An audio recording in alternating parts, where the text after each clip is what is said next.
Welcome back to another New World video. This time we are going to go through the patch updates for 1.0.5.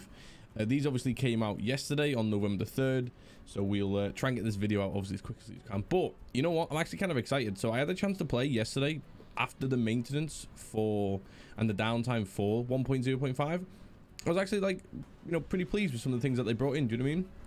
We'll speak about what they brought in, and I don't know, I'm pretty pleased. We all know how many things are broken and all the issues at the minute. There's no point like banging on about it and bashing the game. We know it's broken, okay? We know things are going through issues. You know what I mean? Let's not beat around the bush, okay? But listen, all we can do is go through these patch notes, allow them to put fixes into the game, and then just see where we go from there. Fingers crossed they fix as many things as possible. Okay, right, one of the first things that they mention is coin sellers. So we've all heard about this in the past week or two. You know, you get the spammed messages every single MMO I've ever played my entire life. In that general chat, every now and again, boom, coin sellers. So, you know, some people are meths, as I like to call them, and like to buy the coins. You're an idiot. I hope you're banned, but we'll see what happens. Okay, so we know many of you have seen the pesky chat messages from players spamming to sell gold, and we discovered that many coin sellers were creating new characters and transferring money to other accounts to combat this. So this is also like a Steam thing, where on a family shared Steam account 3 or 4 people can own an account. I had somebody in my Twitch chat talk about this yesterday. I was like, listen, they'll find ways to combat it. It looks like they already have, but let's see what they've done about it.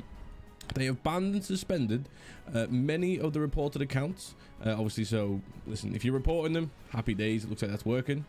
They have added restrictions to prevent player trading and currency transfer from characters under level 10. This is good. This at least reduces the amount of bot accounts, because obviously if you can just create a brand new account almost for free, or, you know, obviously buy it and then share the account around so you can get a couple accounts out of it, then you can just literally log in, boom, start spamming. At least now you've got to play to level 10. We know level 10 doesn't take very long for the average player. What, I don't know, 10 hours of gameplay, 12 hours of gameplay at most. You could probably get to level 10, sorry. It's pretty quick, so at least it does. This will probably reduce the amount of you know, bots out there, which is pretty good. Also, whose account is less than 72 years old, logging in after your account is 72 hours old will enable your ability to trade and transfer currency once you hit level 10. Again, this is good. You know, this is a good little counteract, as long as it works. You know, redistributed coin value from some early quests to later in the main story quest line, keeping the total amount of coin earned the same, just delivered in quests slightly later. Again, this is pretty good, you know. So all the money you can sort of spam through and gain, you're just gonna get a little bit later on, so that's not too bad. Okay, trade and post usage will be restricted until new characters accept the introduction to trade and post quest in their first settlement. And then they're going to monitor the impact to see how much this works. But I think they're positive steps in the right direction to hopefully reduce the amount of bots. It'll be interesting in a week or two time to come back to this and see if they edit this anymore and improve it, or if it's okay. Now, exploits, again, we've heard about a lot of these in the past week or two, but let's go through them. They have fixed a bug where players were able to duplicate items via storage sheds and crafting stations. Thank God. And they fixed the issue of gold duplicating on territory projects. We introduced by disabling trading and made sure it would not occur in the future should we need to disable trading again, you know. So a lot of people were doing this. I hope they ban these people, because once you find an exploit, listen, I know it's very tempting to go and bash it and double your money and all this kind of stuff, or double your items, but you're only going to ruin the game in the long run if you keep doing it. So fingers crossed they ban them people, you know. Right, what have they done to combat? Let's have a look. Life staff, orb of protection. They've removed the small area of effects that were triggering on pass-through from every hit of the base version of the orb of protection. Okay. AoE no longer triggers on pass-through from the Aegis upgrade. It will only trigger on impact against an enemy or object for now. Okay. So this is all life stuff. Okay, let's have a look then. Reduced attribute. Oh no, it's not. Okay, this debate was just life stuff. I thought that all of this was going to be life stuff. They reduced the attribute respec coin cost by 60%. I tested this last night, so my character was like level 56. I know I'm such a noob. I don't. I'll get there. Okay, I'll get there. And I respect at level 56, and it cost me 162 gold, I think, and that's not bad. I respect just to get a shit ton more constitution, because we're going to do some like elite farming just to test it out. And yeah, this 100% is coming to effect already, which is pretty good. They reduced the weapon mastery respec as of cost by 75%. I've not tested this yet, but I've seen a couple people already messing about with their builds because it's so much cheaper. And they reduced the coin cost of chisels by 20 to 50% depending on the tier. Fair enough. To encourage competition in Outpost Rush, we've slightly reduced the coin and Azov rewards for the losing team. Ooh, okay, make that a bit more. That makes sense, you know. We have surfaced the war conflict progress bars. Surfaced? Yeah, okay. On the map and the faction board when there is an upcoming invasion, as you can still gain war conflict for your faction. All right, okay. Identical weapon equipping. Players can no longer equip the same weapon type in both weapon slots. We want each weapon slot to have a different weapon type to open up combat diversity. This change also addresses issues which could occur when swapping between weapons at the same time. Okay, yeah, so fair play. Double life staff, double spear, whatever. If that was your game, I'm sure you found like a little reason why, you know. Group scaling passives, let's have a look then. Fixed issues which could cause passive effects that scaled on the number of nearby foes, such as Bloodlust from the Great Axe, Against All Odds from the Hatchet, and Outnumbered from the Warhammer to apply incorrectly, so a decent little fix there. Spell strike consistency. Fixed issues which cause several magic spells such as Ice Storm and Gravity Wall to not hit consistently. Get that fixed. I've seen that in a couple of videos actually, so it is good to see that, you know. The resilient item perk, they fixed an issue that caused this perk to reduce all damage instead of just damage from critical hit. Lol. If you had that, unlucky. That's pretty annoying bug, but you know, it's gone now, hopefully. PvP flagging, fixed an issue that allowed PvP and PvE players to heal each other. I've tried that on 1 or 2 occasions. I've seen like when I've been PvE, I've seen like one of my syndicate faction guys just like being 2v1 that I'm like trying to chuck a couple heals over. I don't think it ever did anything, but for some people it must have, so it looks like they've done that. Now, Outpost Rush, this is one of the things I think, because they've now fixed this is like so many more people coming back to the game. Do you know what I mean? So our server, Bifrost in the EU, which I've mentioned on a couple of other videos, we used to have a ton of queues, and then for about two and a half weeks we had basically no queues ever, and now all of a sudden we are back to like 1,000 on the queues sometimes at peak European times.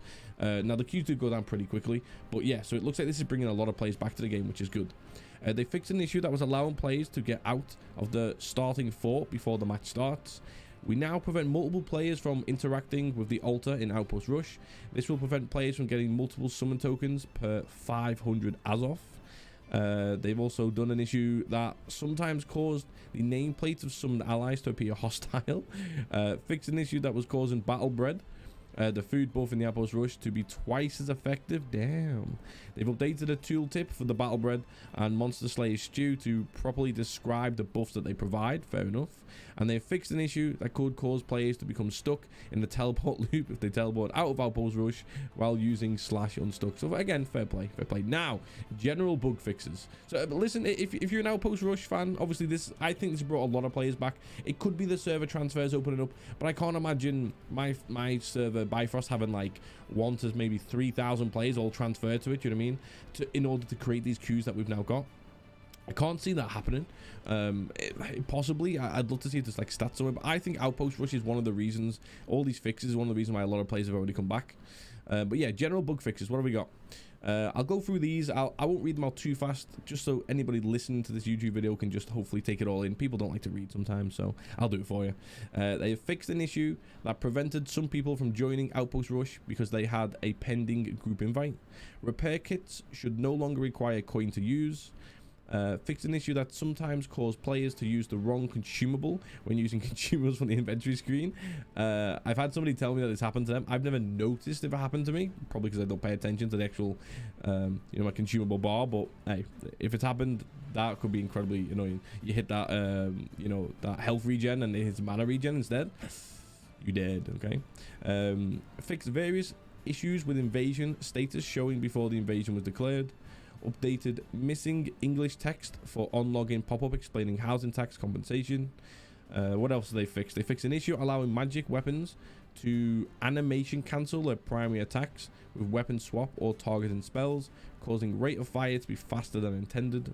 Okay.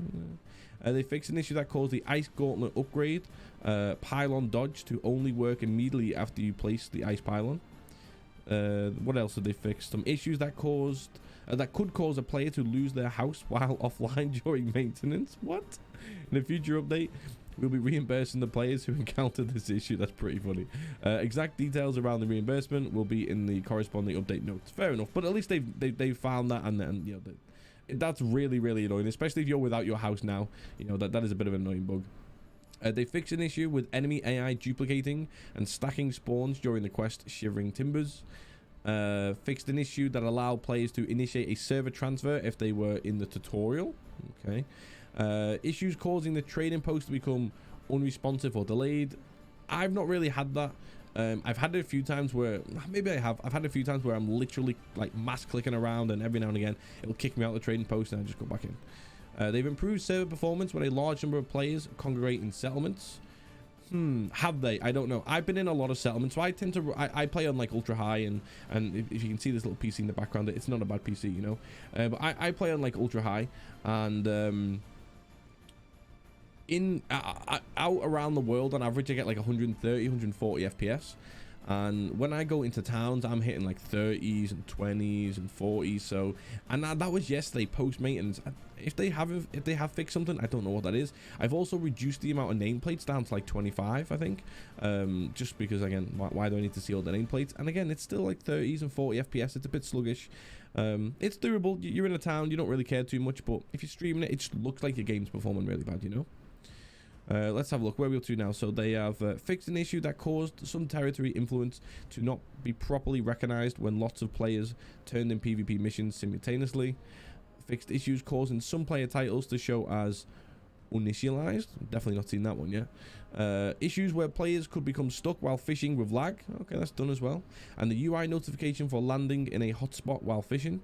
Ooh, I like hotspots. I'm really sad that they removed like the chests and the gold that you could get from it a while back. I remember in the beta that I used to, if I ever found a hotspot maybe 2 or 3 times, I did used to hit that up a lot. So it's a shame that they removed that. They fixed localization issues where bonus crafting percentages for tools were displayed as 0% for non-English languages. They fixed time in Europe to properly account for the daylight saving. Yeah, we had that change on Sunday night, so it's good that they fixed that. I mean, it's a minor thing, isn't it? And the last one from the general fixes, they have fixed an issue preventing gear score to increase past 589 from drop rewards. Obviously, you guys trying to get that 600 watermark will absolutely love that. You know what I mean? I'm working towards that, but I need to get to 60 first, obviously. But I'm working towards that. But for anyone already on that train, yeah, I'm sure you're happy about that. Now, the speculative fixes. These are always my favorite ones because I like to see like what they think they might have fixed and then what we actually find out in the game once it happens. You know, so we'll see. The fixes listed below are tentative fixes and mitigations. Our goal is to get these changes out and see if the issues persist so we can continue to work on them and address in a future update if necessary. So let's have a look. They've implemented a change to help us dig into the timed out while waiting for server to describe world issue and added a fix to reduce occurrences of this issue while we continue to investigate. I'm not gonna lie, I don't really know what this one is. Timed out while waiting for server to describe world.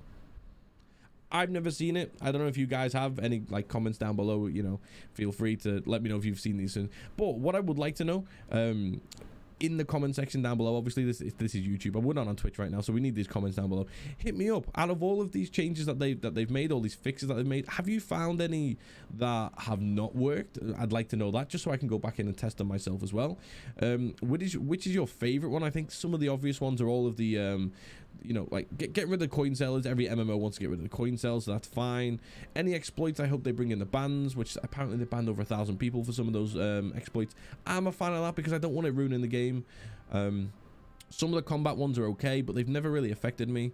Now the respec for 60% reduced. I like this one. Obviously, I think a lot of people will. Reduced as off as well for the weapon mastery respec. I think these are probably 2 of the favorite ones. But then also I will mention Outpost Rush. I personally believe, and I've been told by a couple of other people as well, that this is one of the main reasons why there's been a huge influx, especially on my server anyway, Bifrost, of people coming back into the game. You know, so yeah, it's pretty good. But yeah, if you've got a favorite bug fix or a favorite patch, you know, here, let me know in the comments down below. Let me know if you've come across any that don't work, that they say they have. If you're one of the unfortunate ones who've lost your house and things like that, again, hopefully they fix these as soon as possible. But yeah, guys, let me know in the comments section down below. If you've got any questions or anything about these, hit me up as well. If you want to drop a sub on the channel and a like on the video, that'd be really, really helpful. It's a brand new channel. We're going to slowly start adding more videos, not just these reading out the patch notes one. I want more content come to this channel. So if you like this kind of stuff and you like listening to this kind of stuff and watching it, yeah, hit me up with a like and a sub, and we'll be back in the next video.